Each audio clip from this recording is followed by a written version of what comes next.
O sol castigava sem piedade a estrada de terra batida que levava ao sul.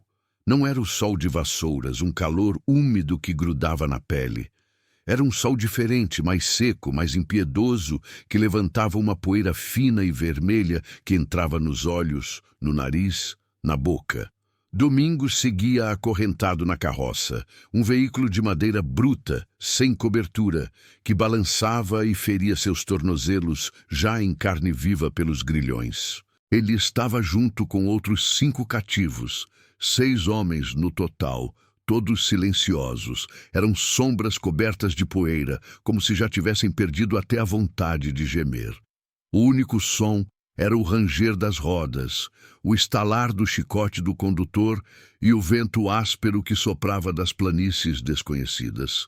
O comprador de escravos era um tal de Capitão Moraes, um homem baixo, gordo, com um rosto que parecia permanentemente suado, apesar da secura do ar.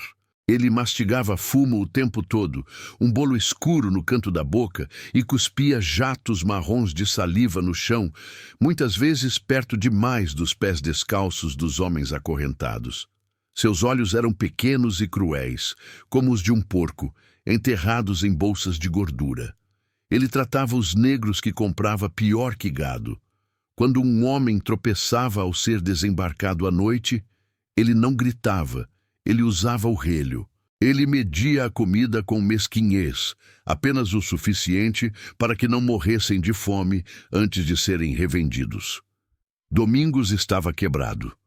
A dor física dos grilhões, da fome e da sede era um incômodo distante comparado ao vazio que sentia por dentro.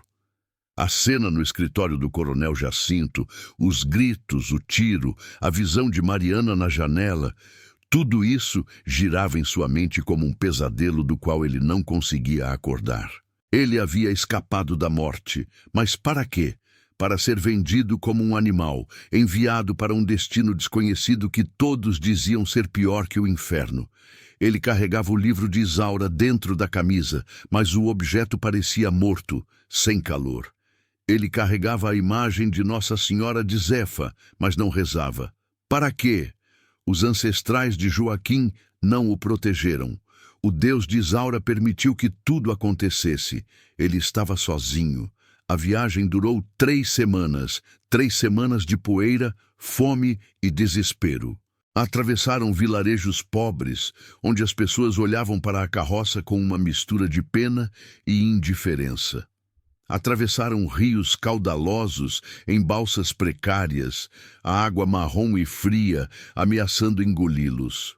Dormiram ao relento, acorrentados uns aos outros, quando não havia fazenda que os acolhesse em alguma senzala imunda por uma noite. E a cada dia, a cada quilômetro rangente, Domingos sentia que se afastava não apenas da fazenda dos Albuquerque, mas de tudo que um dia conhecera como lar. Ele estava sendo apagado. Numa dessas noites, acampados perto de um rio que corria rápido, o ar já ficando mais frio do que ele jamais sentira, Domingos observava os outros prisioneiros. A maioria estava em silêncio, de olhos fechados, buscando no sono a fuga que a vida lhes negava. Mas um deles estava acordado. Um jovem, talvez com 25 anos, chamado Antônio Bento.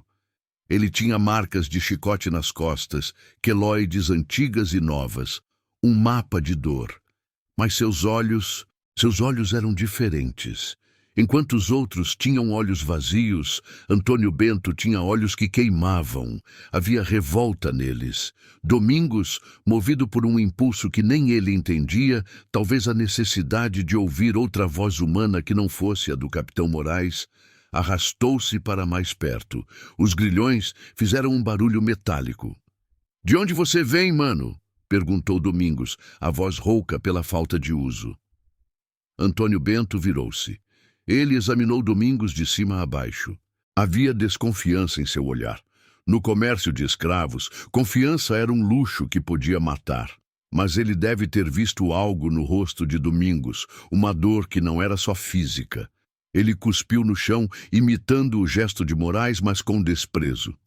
Eu vim de uma fazenda lá perto de Campinas, respondeu ele, a voz baixa e áspera. Fugi 2 vezes, mas me pegaram. Os desgraçados me pegaram. Ele olhou para as próprias mãos acorrentadas. Agora vão me vender para as charqueadas. Porque dizem que lá ninguém consegue fugir. Dizem que é tão longe e tão vigiado que até pensar em liberdade é perder tempo. Domingos sentiu um aperto no peito. O destino dele também. As charqueadas, o lugar de onde os homens não voltavam. E você ainda pensa em fugir? Perguntou Domingos, quase com medo da resposta. Antônio sorriu.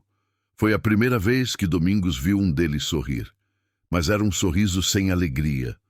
Era um sorriso que mostrava os dentes, como o de um lobo encurralado. Todo dia, mano, todo dia eu penso. Ele se inclinou para mais perto, o sussurro dele urgente. Porque o dia que eu parar de pensar em liberdade é o dia que vou deixar de ser homem para virar só uma peça de trabalho. É o dia que eles ganham. E isso eu não aceito. Eu prefiro morrer tentando do que viver como um boi. As palavras de Antônio Bento atingiram Domingos como pedras. Liberdade. Ele não pensava nessa palavra há semanas. Ele só pensava em sobreviver. Mas Antônio falava dela como se fosse ar, como se fosse comida, uma coisa essencial. Até aquele momento, Domingos vinha se arrastando naquela jornada como um morto-vivo, sem esperança, sem vontade, apenas um corpo sendo transportado. Ele estava consumido pela vergonha do que Mariana tinha feito com ele, mas agora, ouvindo Antônio, algo diferente começou a crescer dentro dele. Não era esperança.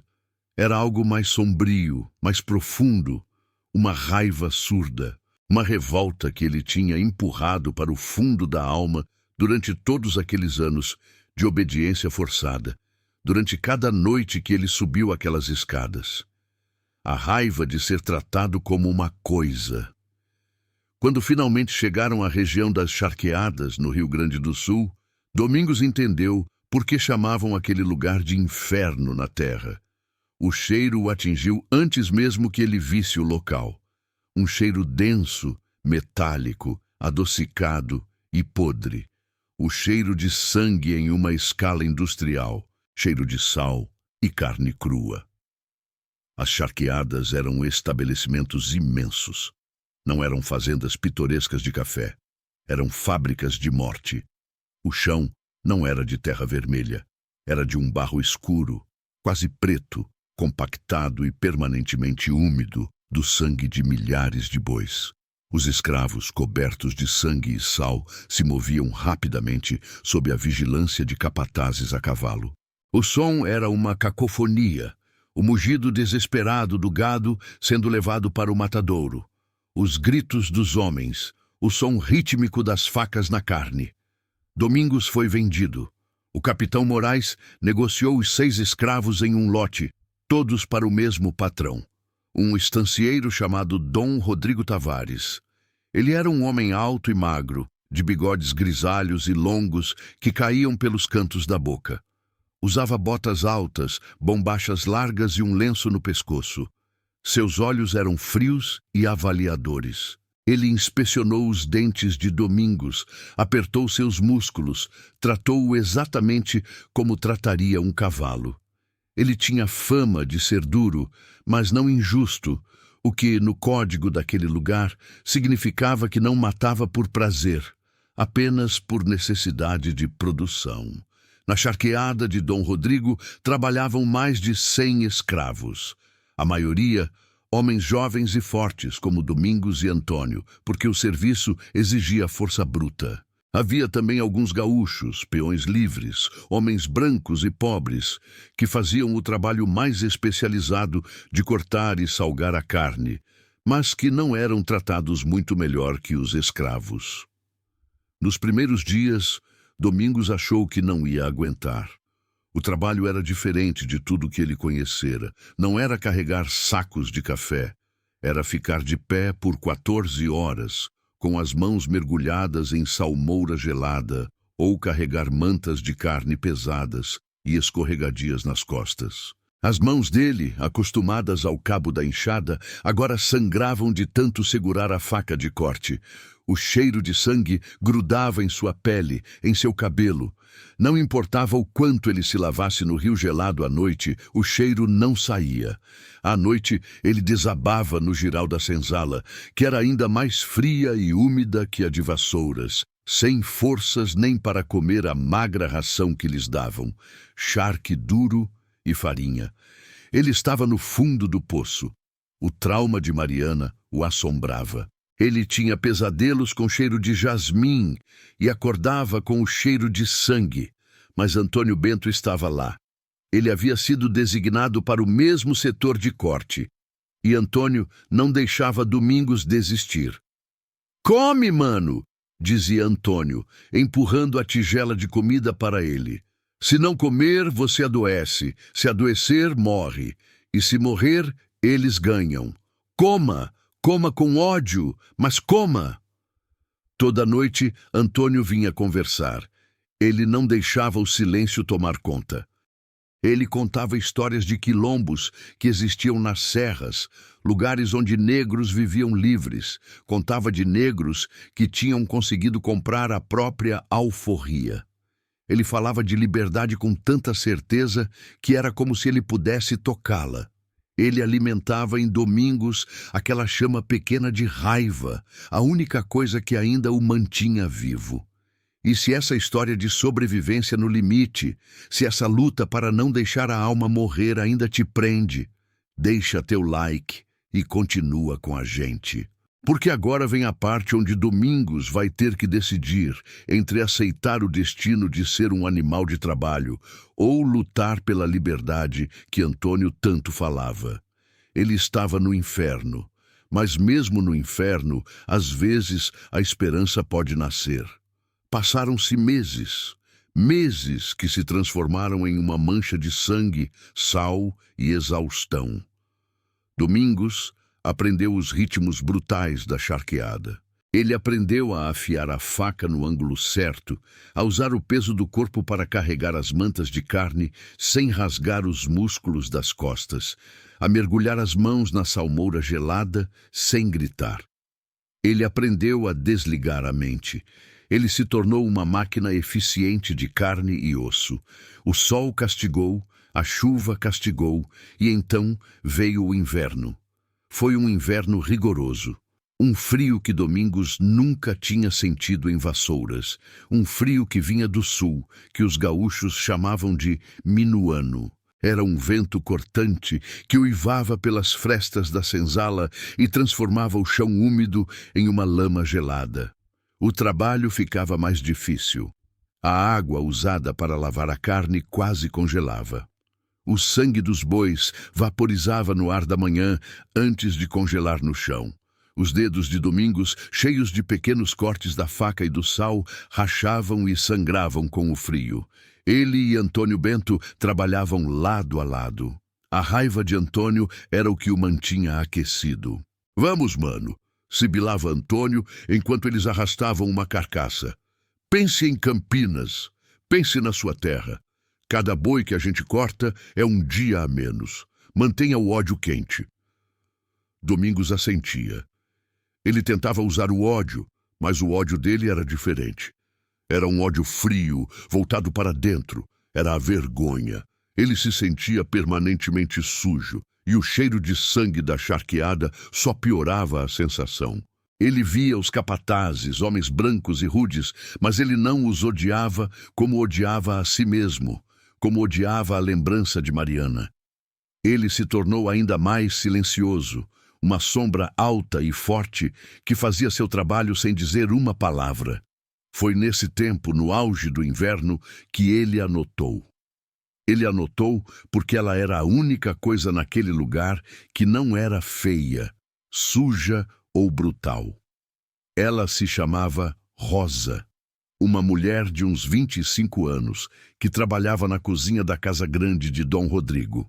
Ela não era da senzala principal.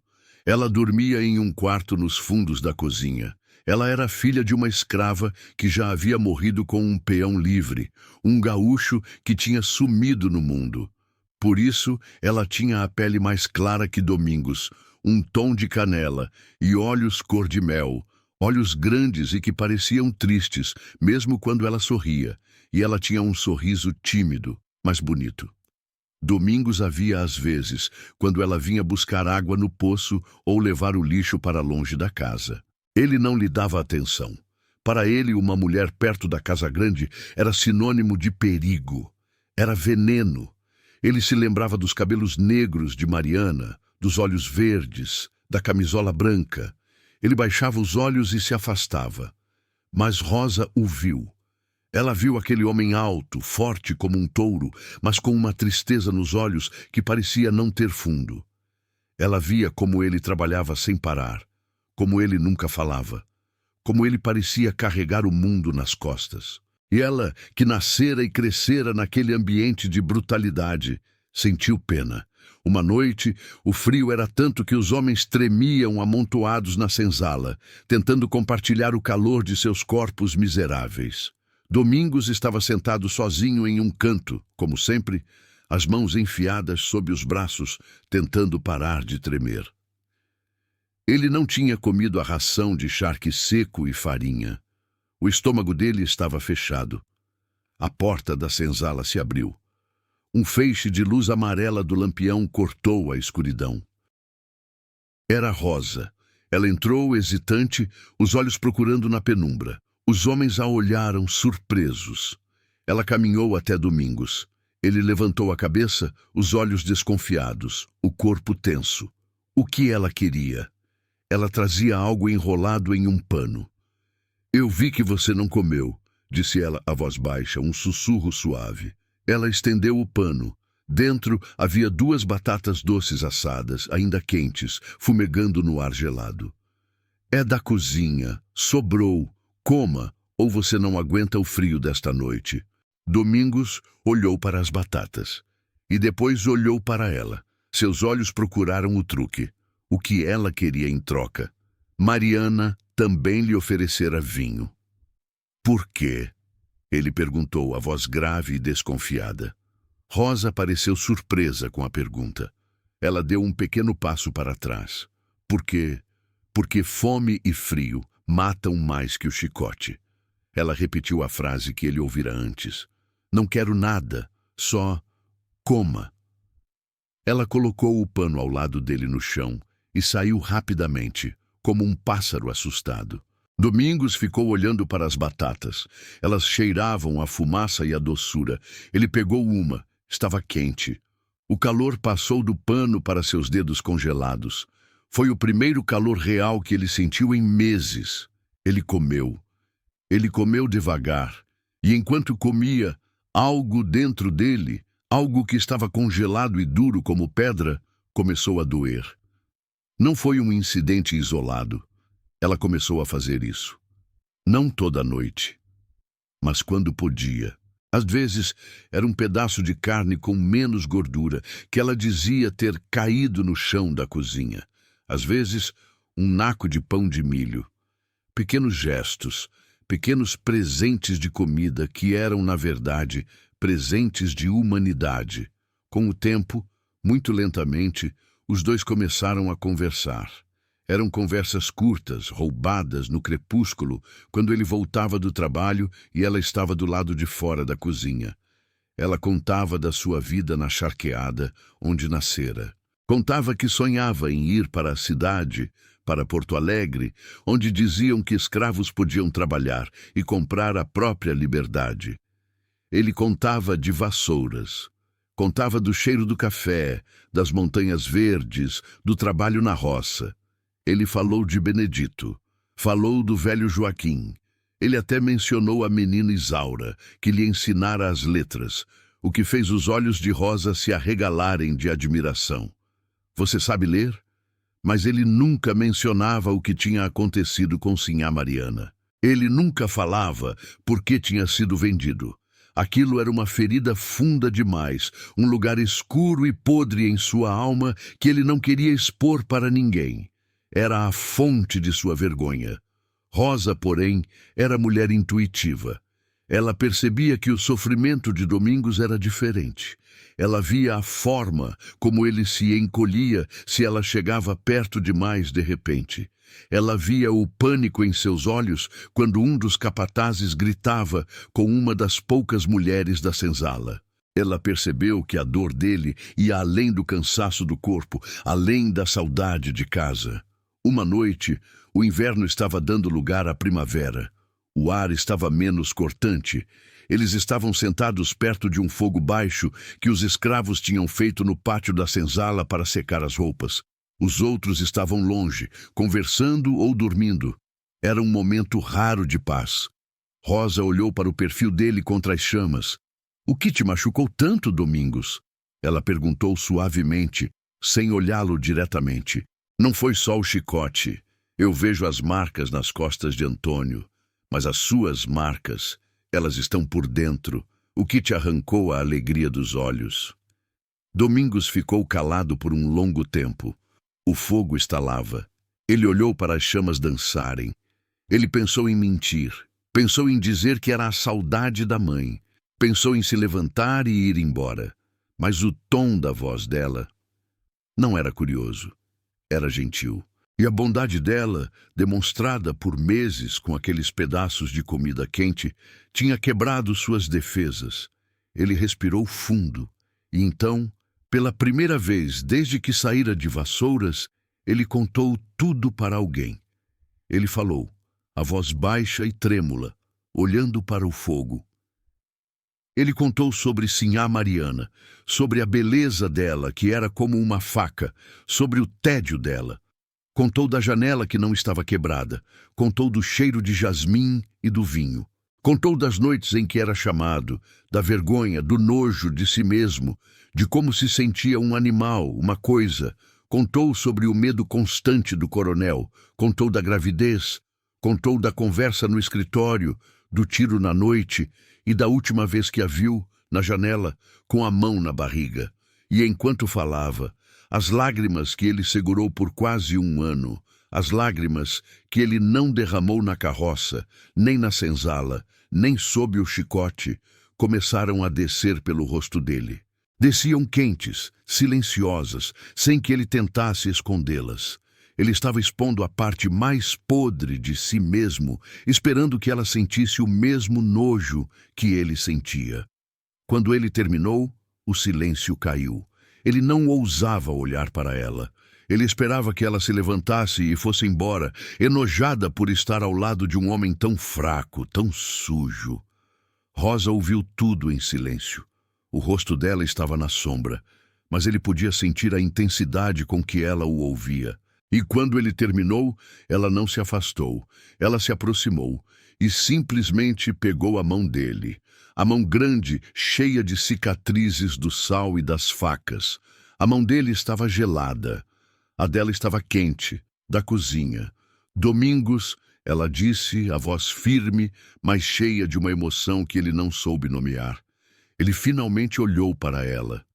Os olhos cor-de-mel estavam cheios de lágrimas, mas elas não eram de nojo, eram de compreensão. "Você não tem culpa", disse ela. As palavras o atingiram como um raio. "Nenhuma culpa", ela repetiu, apertando a mão dele. "Você foi violado, Domingos. Assim como muitas de nós, mulheres, somos violadas pelos senhores e capatazes todo dia. O que ela fez com você foi abuso, foi crueldade." Ele não conseguia respirar. Violado. Ele nunca tinha pensado naquela palavra. Ele era um homem. Homens não eram. "Isso não te faz menos homem", ela disse, como se lesse a mente dele. A voz dela era feroz agora.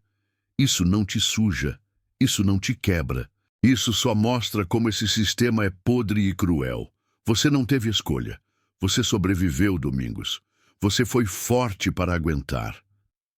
As palavras de Rosa foram como um bálsamo quente que desceu pela alma ferida de Domingos.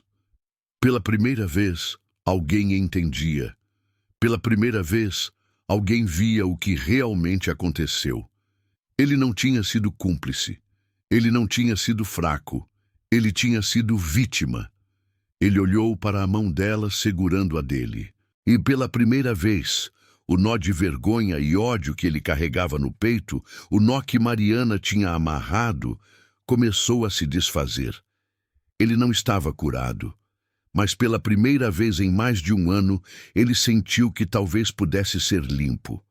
O cheiro de sangue da charqueada pareceu diminuir e ele só conseguia sentir o cheiro de fumaça e a presença quente de Rosa ao seu lado.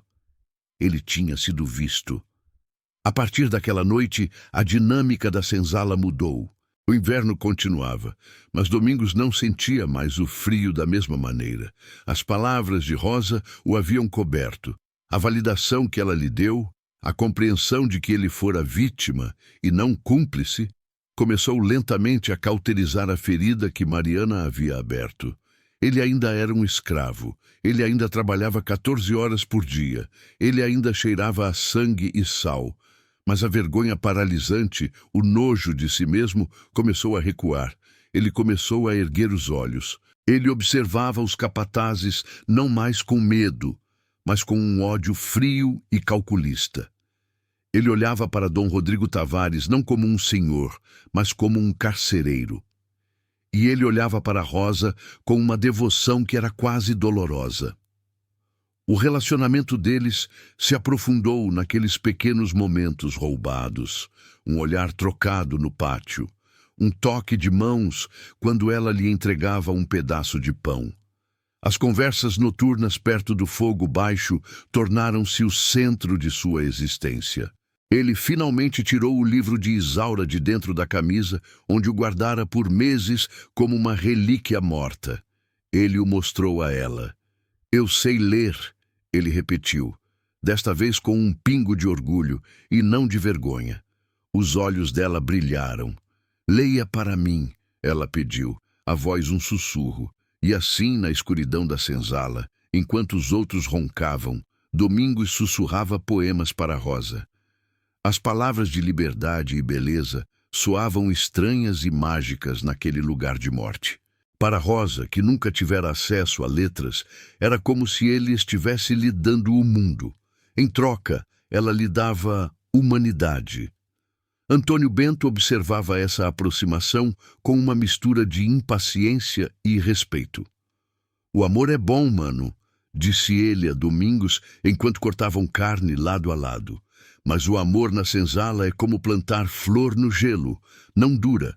Eles podem vendê-la. Podem te vender. O amor só é real na liberdade." Domingos sabia que ele tinha razão.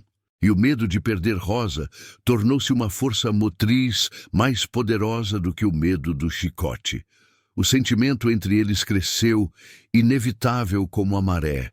Era um sentimento verdadeiro e puro, construído sobre a honestidade brutal de suas cicatrizes compartilhadas.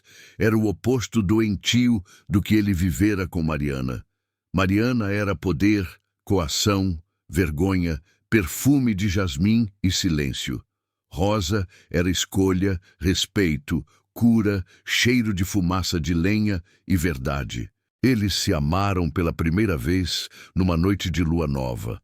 Não foi na seda de um quarto de sinhá, foi num canto escuro da senzala, sobre a palha áspera, escondidos sob uma manta rota, enquanto os outros dormiam. O mundo deles era feito de medo, frio, e o cheiro de sangue que vinha de suas próprias roupas. Mas naquele momento, nada disso importava. Foi a primeira vez na vida que Domingos se sentiu limpo. Foi a primeira vez que ele se sentiu totalmente humano. Ele não estava sendo usado. Ele não estava tomando. Ele estava compartilhando. Foi a primeira vez na vida que ele fez amor de verdade, com alguém que o queria tanto quanto ele a queria. Sem medo, sem vergonha, sem coação. Foi um ato de rebelião silenciosa. Foi a reconquista de sua própria alma. Os meses foram passando. O inverno cedeu. O amor entre Domingos e Rosa cresceu como uma planta teimosa que encontra uma fresta no gelo. Eles começaram a fazer planos sussurrados na escuridão. Eu ouvi dizer que em Porto Alegre, dizia ela, alguns negros conseguem trabalho de ganho. Eles dão uma parte para o senhor, mas ficam com um trocado. Se a gente pudesse ir para a cidade... Juntar dinheiro, completou Domingos, a ideia tomando forma. Juntar cada vintém, comprar nossa alforria, a sua primeiro, depois a minha. Era um sonho distante, quase impossível. O preço de um escravo forte como Domingos era astronômico. Levariam 10, talvez 20 anos, mas era um plano, era um caminho seguro. Eles sonhavam com um pedaço de terra onde pudessem viver livres, com filhos que nasceriam sem correntes. E esses sonhos, esses planos de longo prazo, davam força para Domingos aguentar o trabalho brutal da charqueada. Ele agora trabalhava com um propósito.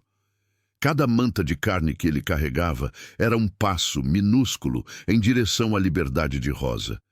Mas Antônio Bento tinha outros planos. Antônio não tinha paciência para esperar 20 anos. A raiva dele não era do tipo que podia ser guardada. Era do tipo que precisava explodir. Ele continuava falando em fuga. Ele tinha ouvido de um peão livre que passara por ali sobre um quilombo nas serras, há uns 3 dias de caminhada. Um lugar chamado Quilombo do Arroio Negro. Não é história, mano, dizia Antônio, os olhos brilhando de esperança fanática. É real. Mais de 200 negros livres. Eles têm armas. Eles plantam a própria comida. Os capitães do mato tentaram atacar 2 vezes e foram recebidos a bala. É o nosso lugar, Domingos. Domingos sentiu o coração apertar. Fuga. A palavra o aterrorizava. Ele se lembrava de Benedito em Vassouras. Fugir é sentença de morte. Vem com a gente, Domingos, insistiu Antônio, uma noite em que pegou Domingos sozinho. Sua força seria uma bênção lá. E sua mulher, a Rosa, ela pode vir também. Lá vocês podem casar de verdade, ter filhos livres, nascidos livres. Pense nisso, mano. Um filho seu nascendo livre. Aquelas palavras o atingiram profundamente. Um filho livre. Domingos ficou dividido. Ele estava sendo puxado em 2 direções opostas. De um lado, o plano seguro, mas quase impossível, de Rosa. Comprar a liberdade, uma vida inteira de trabalho para talvez morrer livre. Do outro, o plano perigoso, mas imediato, de Antônio. Arriscar tudo, a vida dele e a de Rosa, por uma chance de liberdade total, agora. Ele tinha medo de ser pego. Tinha pavor de ser arrastado de volta, de ser açoitado até a morte na frente de Rosa. Tinha medo de vê-la ser pega, mas também tinha medo de passar a vida inteira acorrentado, trabalhando até a morte naquela charqueada fedorenta e ver Rosa definhar ao seu lado. Ele conversou com ela. Ele esperava que ela, com seu jeito prático e gentil, dissesse que Antônio era louco. Ele esperava que ela reforçasse o plano deles, o plano da alforria. Ele a levou para longe da senzala, perto do rio, sob o pretexto de buscar água. Antônio quer fugir, ele disse, a voz baixa. Ele quer que a gente vá para um quilombo na serra. Rosa ficou em silêncio por um momento, olhando a água correr. Domingos preparou-se para a recusa. Mas, para sua surpresa, quando ela se virou para ele, os olhos cor-de-mel não tinham medo, tinham fogo. O mesmo fogo que ele via nos olhos de Antônio. A gente tem que tentar, Domingos, disse ela com voz firme. Ele ficou chocado. Mas, e nosso plano? O dinheiro? É perigoso, Rosa. Se nos pegam, morremos. Ela o interrompeu, a voz dura. E se ficarmos? O que você acha que acontece? Dom Rodrigo pode te vender amanhã. Pode me dar para um capataz. Posso ter um filho, e esse filho vai ser escravo, vai cortar carne e sentir o chicote como nós. O nosso plano de juntar dinheiro é um sonho bonito, Domingos, mas é um sonho de velho.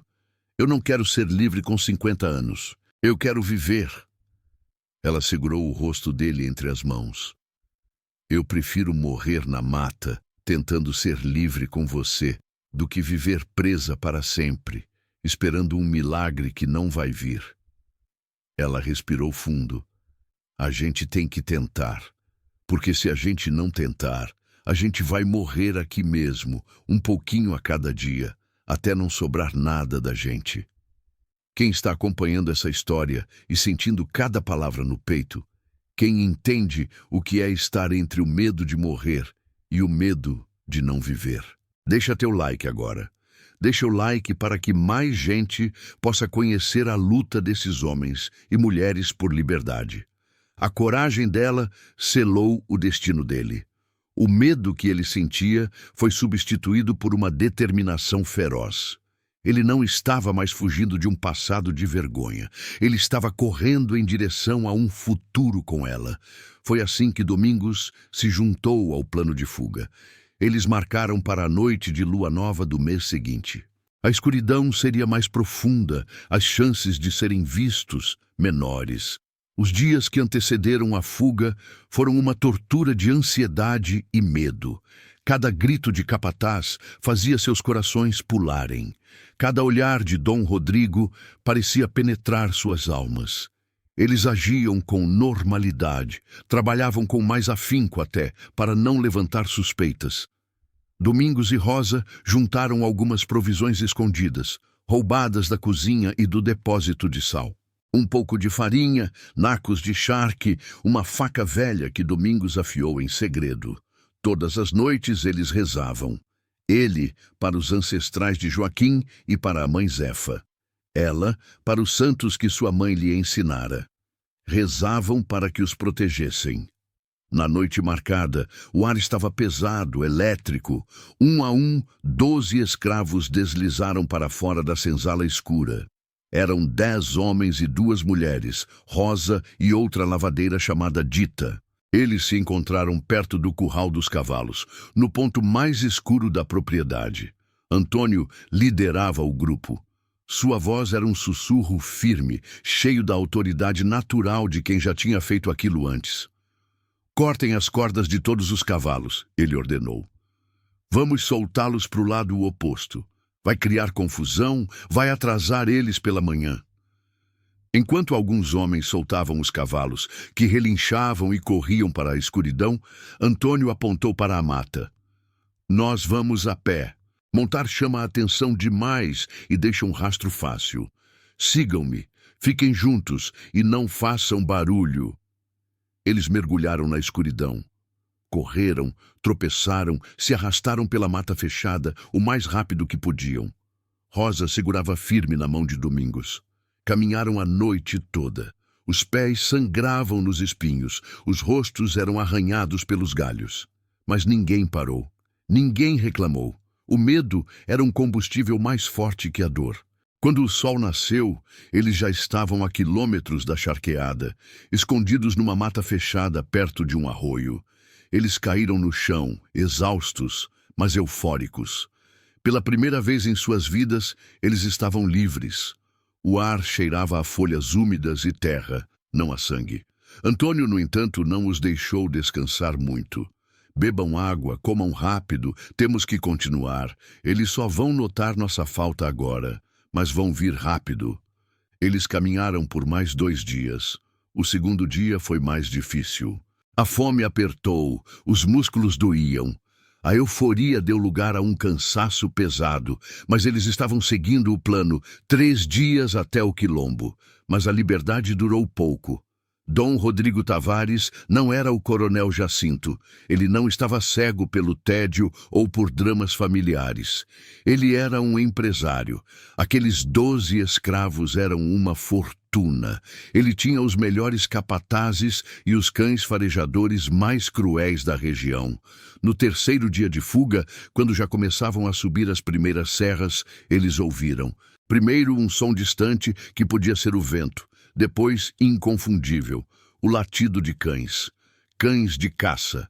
Pânico tomou o grupo. Corram! Gritou Antônio. Eles nos acharam. Sigam o rio. A água esconde o cheiro. Eles mergulharam na água gelada do arroio, correndo, caindo nas pedras. Mas era tarde. O ataque veio de surpresa. Os capatazes montados a cavalo surgiram na margem do rio à frente deles, cercando-os. Eram 6 homens, armados com bacamartes e chicotes. Começou um tiroteio violento. Os capatazes atiravam nos fugitivos como se fossem animais. Antônio gritou para todos correrem, para se espalharem pela mata. Ele pegou uma pedra grande, tentando acertar um dos cavalos, tentando dar uma chance aos outros. Domingos agarrou Rosa pela cintura, puxando-a para fora da água, para a proteção das árvores. Ele olhou para trás apenas por um segundo, e ele viu. Viu quando uma bala acertou Antônio Bento no peito. O sangue espirrou, vermelho vivo na camisa ensopada. Ele viu os olhos de Antônio se arregalarem, não de medo, mas de surpresa. Viu o corpo dele cair de joelhos na água rasa e depois tombar de cara no chão. O homem que só sonhava com liberdade, o homem que acendeu sua raiva, estava morto. Domingos parou. A raiva que Antônio lhe ensinara explodiu. Ele quis voltar. Ele quis pegar a faca que carregava e pular no capataz que atirou. Ele quis morrer lutando, como Antônio. Mas Rosa o puxou pelo braço, com uma força desesperada. "Ele já morreu, Domingos!" Ela gritou, o rosto banhado de lágrimas e pânico. "A gente tem que correr! Corra, ou vai morrer também! Por mim, Domingos! Corra!" As palavras dela o trouxeram de volta. A família, o futuro. Ele se virou e correu. Eles correram pela mata como animais perseguidos, ouvindo os latidos dos cães cada vez mais perto, ouvindo os gritos dos capatazes, ouvindo os tiros ecoando entre as árvores e os gritos de seus companheiros sendo pegos. Eles correram até os pulmões queimarem, correram até as pernas cederem, e quando acharam que não tinham mais forças, quando acharam que iam ser pegos, quando Domingos estava pronto para parar e lutar, Rosa viu. "Ali!" ela gritou. Uma gruta, pequena, escondida atrás de uma cortina densa de cipós e samambaias. Eles mergulharam para dentro no último segundo.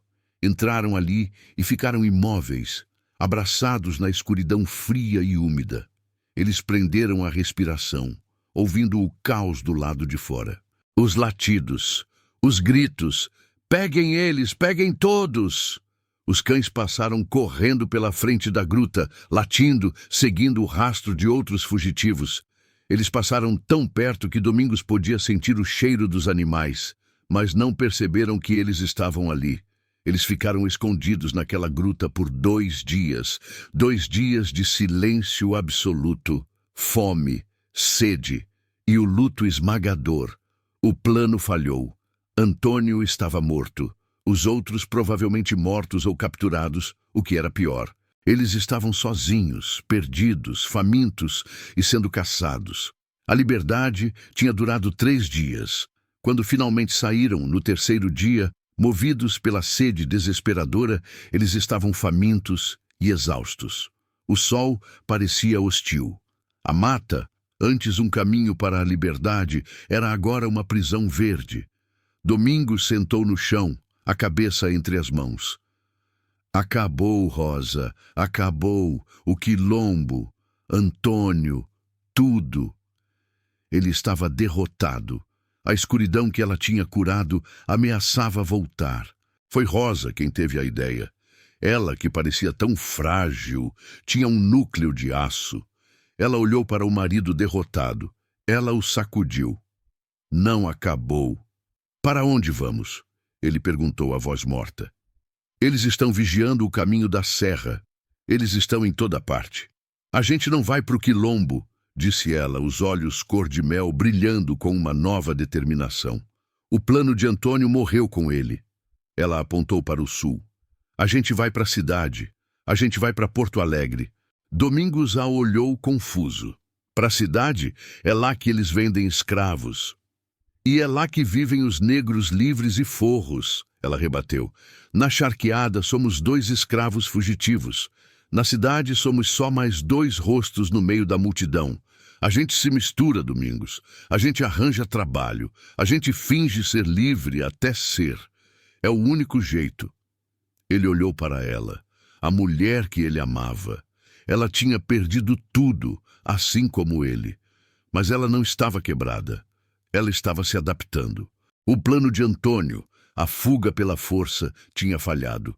O plano de Rosa, a fuga pela astúcia, estava apenas começando. Domingos concordou. Ele sabia que os caminhos para o quilombo estariam sendo vigiados. Ele pegou a faca que ainda tinha. Ele olhou para o sul. O plano de Rosa era desesperado, mas era o único que lhes restava. O quilombo tinha sido um sonho de força bruta, uma fortaleza na serra. A cidade era uma aposta na astúcia, uma selva de pedra onde eles teriam que se tornar invisíveis à vista de todos. Eles seguiram em direção a Porto Alegre. Foi uma jornada diferente da fuga anterior. Não havia euforia, apenas uma determinação sombria. Eles caminhavam só de noite, guiando-se pelas estrelas que Domingos aprendera a ler vagamente com o velho Joaquim. De dia, eles se escondiam. Escondiam-se em matagais densos, em buracos na beira de rios, qualquer sombra que pudesse ocultá-los de viajantes, ou pior, de capitães do mato que eles imaginavam estar em toda parte. Levou quase 2 semanas comendo o que conseguiam achar. Raízes, frutas silvestres que Rosa conhecia e, uma vez, um peixe que Domingos conseguiu pegar com as próprias mãos em um riacho. Quando finalmente chegaram aos arredores da cidade, eles estavam tão magros, tão sujos e tão rasgados que pareciam mendigos, fantasmas saídos da mata. Entrar na cidade foi o momento mais aterrador. O dia estava amanhecendo. Eles se esgueiraram pelos subúrbios, onde o cheiro de sangue das charqueadas distantes ainda pairava no ar, misturado com fumaça de lenha e esgoto. Porto Alegre era um lugar barulhento, caótico.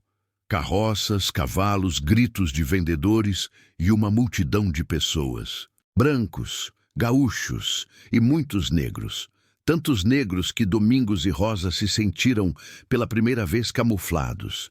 Havia escravos urbanos, concorrentes, mas havia muitos outros. Negros forros, livres, carregando mercadorias, trabalhando em construções, vendendo coisas na rua. Eles se misturaram, de cabeça baixa, andando rápido, tentaram parecer que pertenciam àquele lugar. O medo era uma coisa física, um gosto de metal na boca. Cada olhar de um homem branco, cada soldado da província que passava, fazia seus corações pararem. Eles eram fugidos. Se fossem pegos, seriam devolvidos a Dom Rodrigo, e o destino deles seria o tronco até a morte. Eles encontraram refúgio em um bairro pobre, uma favela que crescia perto do porto, uma confusão de casebres de madeira e barro. Ali, ninguém fazia perguntas. Todos tinham seus próprios segredos. A primeira tarefa era sobreviver. Domingos, com sua força, conseguiu trabalho. Trabalho de ganho. Ele ia para o cais do porto todo amanhecer. Ali, capatazes contratavam homens por dia para carregar sacos pesados, caixas, para dentro e fora dos navios. Era um trabalho brutal, não muito diferente da charqueada, mas com uma diferença vital. No fim do dia, ele recebia algumas moedas. Rosa também trabalhou. Conseguiu trabalho como lavadeira para famílias ricas da cidade. Ela passava o dia inteiro de pé, as mãos mergulhadas na água fria e na lixívia, esfregando roupas em uma tábua, as costas doendo. Durante 3 anos, eles viveram assim, escondidos à vista de todos. 3 anos de pânico constante. Eles nunca saíam à noite. Eles não falavam com quase ninguém. Eles economizavam cada vintém. Cada moeda era guardada debaixo do assoalho solto do casebre onde moravam. Eles viviam com o mínimo absoluto. A fome era uma companheira constante. Mas eles estavam juntos. Nesse tempo, Rosa engravidou. A gravidez foi ao mesmo tempo uma bênção e um terror. Um filho, um pedaço deles. Mas uma criança que nasceria na condição deles, fugida. Uma criança que não tinha existência legal. Se fossem pegos, a criança pertenceria a Dom Rodrigo. Quando o menino nasceu, num parto difícil ajudado por uma vizinha, uma velha negra que também era forra, Domingos chorou.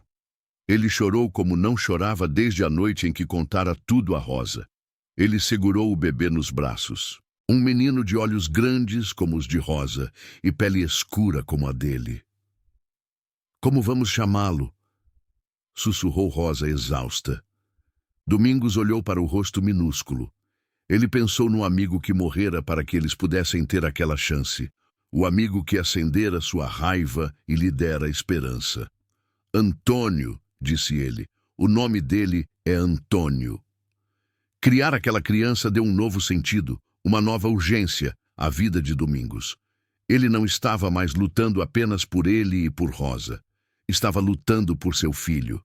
Ele trabalhava dobrado, fazia turnos duplos no porto, carregando peso até os músculos gritarem. Rosa lavava roupa até os dedos sangrarem. Eles juntaram dinheiro, mais do que jamais imaginaram. Mas o plano original de Rosa, comprar a alforria, era impossível. Eles eram fugitivos.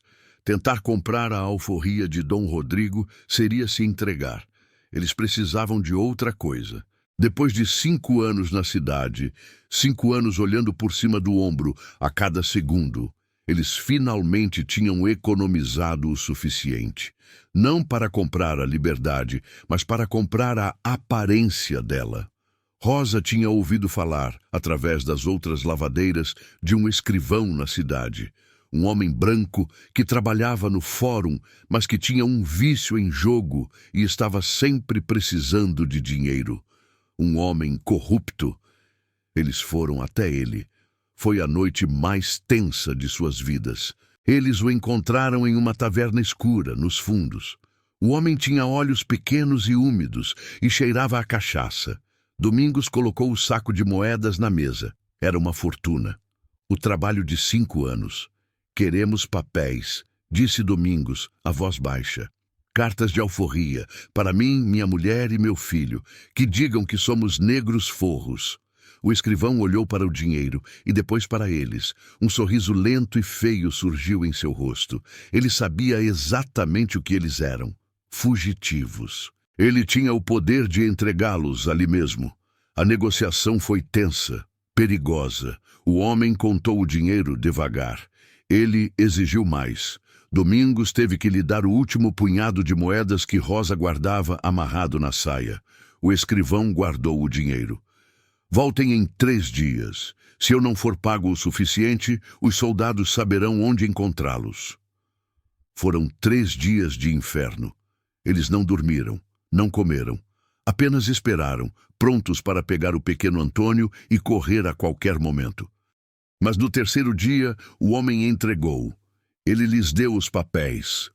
Documentos amarelados, com selos falsos e assinaturas ilegíveis que diziam que Domingos Rosa e o menino Antônio eram negros forros, livres. Eles sabiam que os documentos eram falsos. Sabiam que não resistiriam a uma investigação séria, mas eram tudo o que tinham entre eles e as correntes. Com os papéis falsos na mão, eles tomaram a decisão final. Porto Alegre não era segura. O Brasil não era seguro.